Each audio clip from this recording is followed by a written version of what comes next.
They gave him the house, the savings, and the family business, then handed me a dirty apron and told me to go prepare dinner for his celebration. That was the moment I stopped calling it home. It happened 2 days after my father's funeral. The house was still heavy with the smell of lilies and untouched casseroles from church neighbors. My father's boots still sat by the back door, as if he'd walk in any second and shake the dust off. But instead of mourning, they were already celebrating Daniel, my older brother, as the new man of the house. My mother wore pearls that day. Not the black ones from the funeral, but the white ones she saved for special occasions. She stood in the kitchen, her voice bright with pride, as she called out Emily. "Honey, set the table for 12. This is an important night for your brother." Then she glanced at me. "Oh, and change your shirt, would you? You look tired. Tired. I hadn't slept in 3 nights. I'd written the obituary, chosen the coffin, signed the release forms at the morgue. Daniel had shown up late to the service, made a short speech about carrying on Dad's legacy, and somehow walked away with everything. When I asked quietly just once about the will, my mother pressed a cold hand on mine and smiled. "You should be proud, Emily. Your brother is going to do great things. Girls like you don't need all this pressure."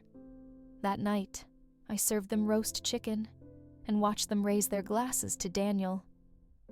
No one looked at me. No one even said thank you. I was invisible in my own family's triumph. I was born second. That's how my mother used to introduce me. "This is Emily, our second child," as if that was the most important thing to know about me. Not that I loved old books, or that I once won the regional spelling bee when I was 10, or that I used to help my dad fix tractors in the barn every Saturday morning. Just second. My brother Daniel was 5 years older, blonde, loud, athletic, reckless. The kind of boy who scraped his knees falling off bikes and made it look heroic. He was adored naturally. My mother called him her sunshine boy, and my dad, though quieter about it, saw him as the one who would carry on the Harris name. I was the girl, the helper, the one who stayed behind to clean up after the storm. We grew up in a small town in Texas, the kind where every Sunday felt like a family reunion, and every woman learned to make biscuits before she could drive. My dad ran a modest auto shop, and my mom worked part-time at the local clinic. Our life was simple, and for a long time I thought it was fair. But fairness, I learned, isn't a given. It's a design. And in our house, the blueprint was always tilted toward Daniel. When he crashed his first car at 17, Dad bought him another, said boys made mistakes. When I got straight A's and earned a spot at the state university, Mom cried not from pride, but from panic. "Who's going to help with the groceries, Emily? With your daddy's back pain and the housework, we need you here." I deferred enrollment and told myself it was temporary. 1 year, just until things settled. They never did. Daniel flunked out of community college, but still managed to convince Dad to let him manage the accounting at the shop. I was the one balancing the books at night, unpaid behind the counter, while Daniel posted selfies from poker nights with his friends. When I tried to say something, anything, my mother would pat my shoulder and say he's just figuring things out. He'll grow into it. I learned to cook before I could legally vote, took over the grocery runs, the laundry, the bills. When Mom had her gallbladder surgery, I was the one changing her bandages, spoon-feeding her soup, wiping away her tears when the pain came sharp and sudden. Daniel never missed a Saturday game, though. "Football's important," Dad always said. The older I got, the more invisible I became. Not in the literal sense they knew I was there. They expected things from me, the meals to be ready, the fridge to be full, the counters wiped down. But emotionally, I was wallpaper. Something useful expected but rarely acknowledged, unless something went wrong. Still, I clung to the fantasy that one day they would see me, not as the help, not as the afterthought, but as their daughter, the same flesh and blood as Daniel. I thought maybe if I worked hard enough, was kind enough, useful enough, they'd look at me and say, "You matter too." That hope flickered like a candle in the wind, until the night my father died. It was a freak accident. A tire jack slipped. He was working under an old Chevy at the shop alone, because Daniel had called in sick again. I found him. I was dropping off dinner like I always did, and there he was, sprawled on the concrete floor tools, scattered like bones. His face was blue. The funeral was a blur. People came with casseroles and stories. They patted Daniel on the back and said things like, "You're the man now, and your dad would be proud." I stood in the kitchen washing dishes while Daniel accepted condolences like a prince taking his crown. No one asked me how I was holding up. 2 days later, the will was read. My mother sat there with a composed face and red lipstick, as if we were attending a church picnic. Daniel got the house, the shop, the truck, the savings account. My name wasn't mentioned once. Not a penny. Not even the book of poetry I used to read with my dad by the fireplace. I tried to keep my voice steady as I asked, "Was this really Dad's wish?" My mother didn't hesitate. We talked. He wanted Daniel to carry on the name. And you, well, you'll marry one day. You don't need all this stress. Daniel chuckled. You were never much of a car girl anyway, Em. I think that was the moment something inside me cracked. But I didn't scream. I didn't cry. I nodded, stood up, and went to the kitchen to prepare dinner. Again. That night, as I ladled stew into bowls and poured glasses of sweet tea, I watched them laugh and toast and call it a new beginning. I stood behind them like a shadow unnoticed, uninvited to my own family's future. I think I knew then I was never going to be one of them. Not truly. I was just the second child, the spare, the ghost in the room. Grief didn't come for me in sobs or nightmares. It came in silence, thick, echoing silence. The kind that filled my childhood home after the funeral flowers wilted and the casseroles turned to crust in the fridge. The kind that crept into my room at night and whispered, "You're nothing here." After the will reading, things changed fast. Daniel took over the shop as if he'd always been the one running it. He updated the signage out front to say Harrison Son, even though Dad was 6 feet under, and I was the one who'd balanced the books, handled the inventory, ordered supplies for years. No mention of me, no acknowledgement. He started hosting meetings in the living room with local investors.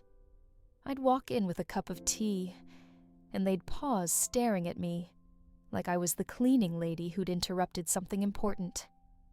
One man, a man I used to call Uncle Jim, asked Daniel quietly, "You still got that sister around," as if I were a nuisance, as if I weren't standing right there. Daniel just laughed. Yeah, she's still here for now. A week later, I came home from my shift at the clinic and found my bedroom door wide open. Inside boxes lined the walls. My books were stacked carelessly in a corner, my framed photographs shoved into a trash bag. I blinked, trying to understand. Then I heard Mom's voice behind me. "We're moving you out of that room. Daniel's going to turn it into an office. You can take the guest room for now. For now." "Well," she said, smoothing her skirt, like this was just any other Tuesday. "Daniel needs the space, and it's probably time you start thinking about moving out." "You're 25, Emily. It's not appropriate for a grown woman to live in her brother's house." I opened my mouth, but no words came. "My house," I said finally. "I grew up here." Her eyes hardened. "Your father left this place to Daniel. It's his home now. And if you want to stay a little while, you need to respect that." Respect. That word clanged in my skull like a dull bell. I'd respected everything. Their rules, their priorities, their blind love for a son who never lifted a finger unless it benefited him. And now, I was being evicted from my own childhood. I spent that night curled on the mattress in the cold guest room surrounded by suitcases. I could still smell my old shampoo in the pillowcase. That hurt more than anything, the scent of something soft, something familiar being stripped from me like a memory I wasn't allowed to keep. The next morning, Daniel knocked on the door. He didn't wait for an answer. "Mom says you've got 2 weeks," he said, tossing a set of old moving boxes onto the floor. "After that, we need the space." I stared at him. "Where am I supposed to go?" He shrugged. "I don't know. Maybe call that friend, what's her name, Claire." She always seemed like a bleeding heart. I wanted to scream, to throw something, but I just nodded. That night I packed quietly. I took only what I could fit in my car: a few clothes, a box of old journals, my father's flannel shirt forgotten in the laundry and never claimed. 3 days later, I was gone. Claire let me stay in her spare room. She hugged me tight and didn't ask too many questions. I told her bits and pieces, but even as the words came out of my mouth, I felt ashamed. Ashamed for staying that long, for hoping, for believing that blood meant something. But I wasn't done being humiliated. 2 weeks later, I got a phone call from my mother. "Daniel's having a birthday dinner next Friday," she said, as if nothing had happened. "It's just family. Come by around 6. And please don't wear anything too flashy. Keep it simple." I should have said no. I should have hung up. But some part of me, a part I hadn't killed yet, still wanted to be wanted. I spent all week thinking about what to wear, what to say. I imagined my mother pulling me aside, apologizing, Daniel thanking me for all I'd done. I didn't expect miracles, just acknowledgement. I arrived on time. The house looked different, colder, brighter. They'd painted the walls, replaced the rug, taken down all the old family photos. Even Dad's chair was gone. When I walked in, no one hugged me. No one asked how I was doing. My mother handed me a stack of plates. "Can you help set the table?" she asked. "Everyone's starving," so I did. Because that's what I knew how to do. I sat at the far end of the table next to a plant. Daniel stood up after dessert. He held his wine glass high, grinning like a politician. "I just want to thank everyone for believing in me," he said. "Taking over Dad's legacy hasn't been easy, but with the right people around me, I know we'll build something amazing." The guests clapped. My mother dabbed her eyes. "And hey," Daniel added, gesturing toward me, "shout out to Emily for always being reliable. Every family needs someone like that, quiet, steady. Some of us lead, some of us support. Both are important, right?" He winked at me. I didn't smile. And then, a woman I didn't know leaned toward my mother and asked, "Is that your daughter?" My mother hesitated, then smiled thinly. She used to live here. That was the last straw.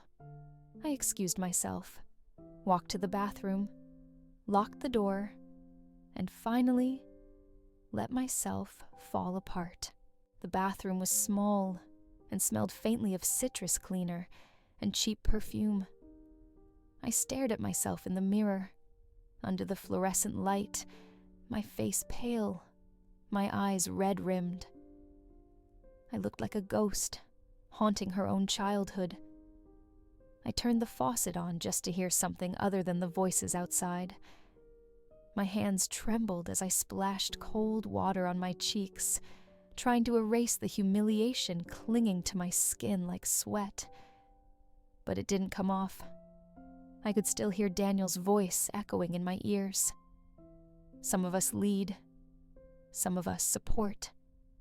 Like I was a stagehand in the play of his life, disposable and nameless.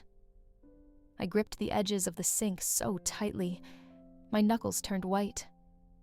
I dug my nails into my palms until the sting distracted me from the pressure behind my eyes. I wouldn't cry.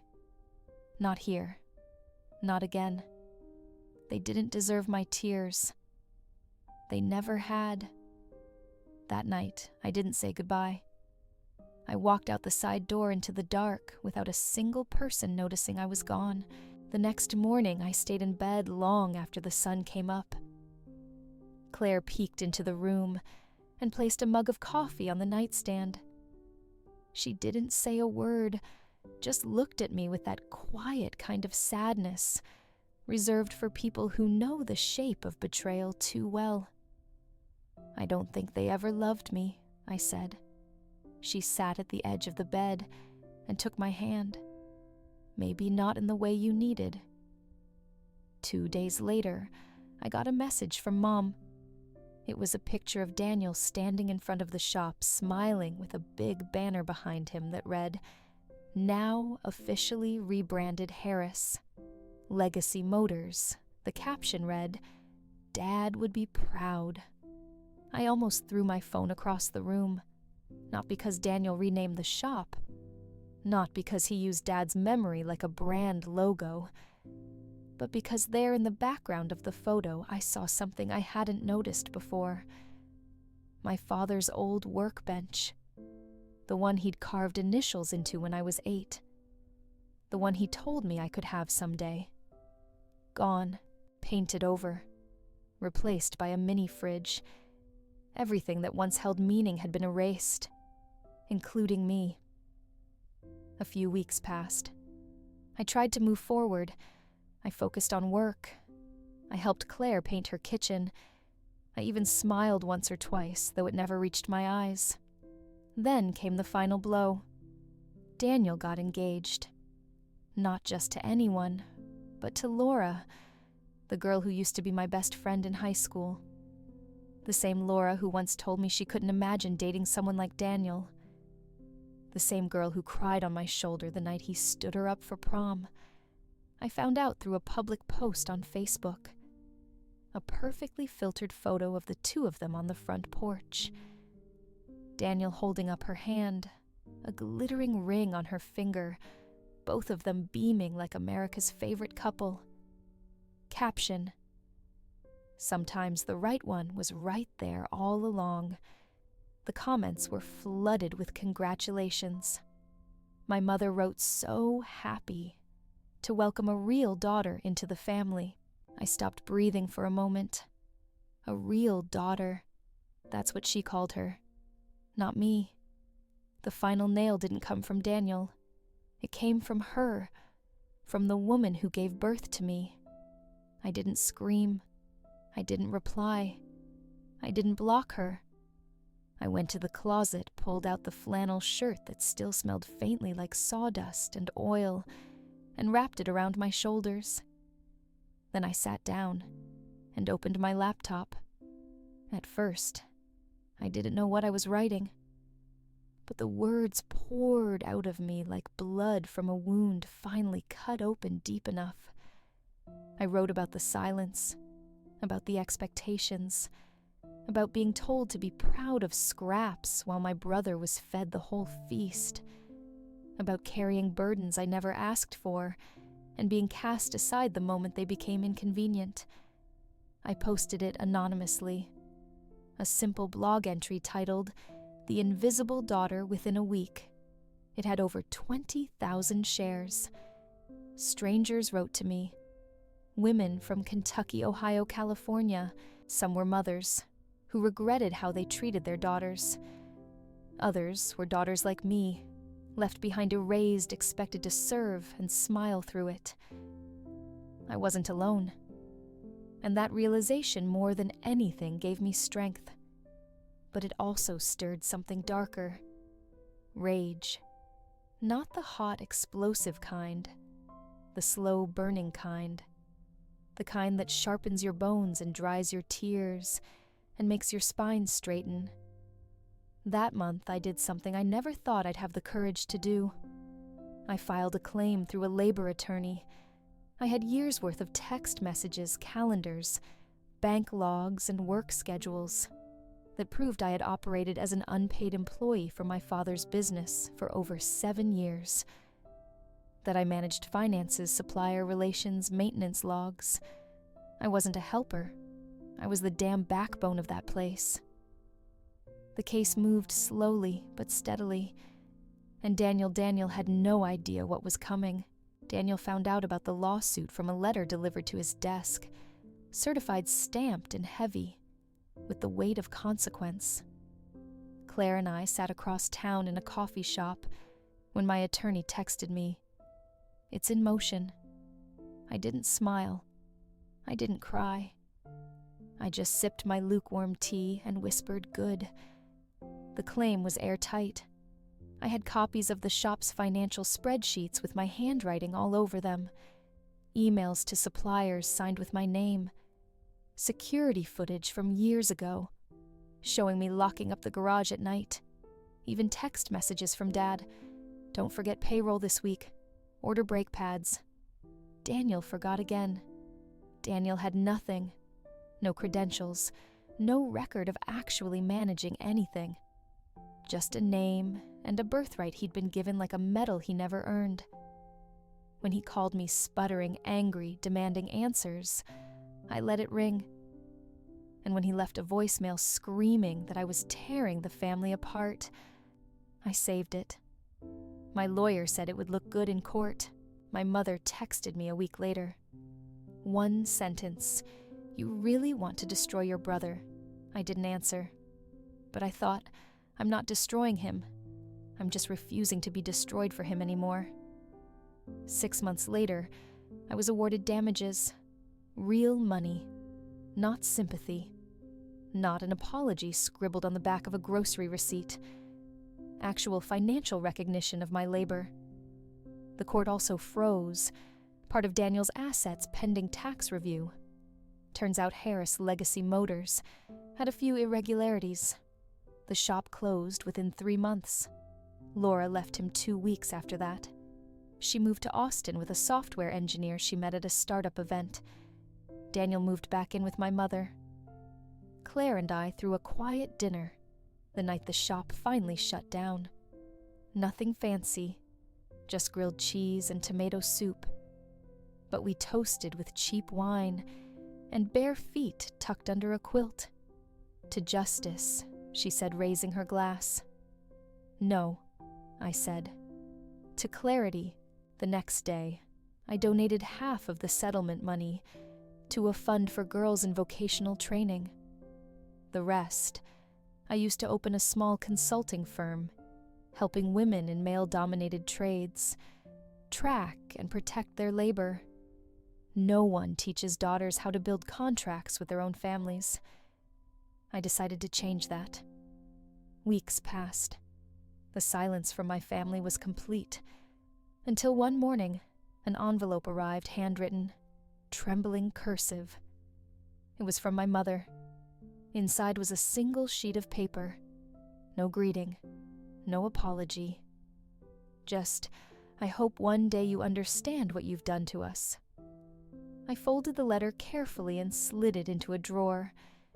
Then I picked up a pen, wrote one sentence on the back of a napkin, and left it on my desk like a note to myself. I hope one day they understand what they did to me. Some people don't get closure. I got clarity, and sometimes that's more than enough. I live in a small house now. Not big, not flashy, just mine. There's a little herb garden out back, a crooked bookshelf in the living room, and a kettle that whistles too early. Most mornings I wake before sunrise, drink my coffee in silence, and watch the light move across the floor like a soft apology from the world. Peace doesn't arrive all at once.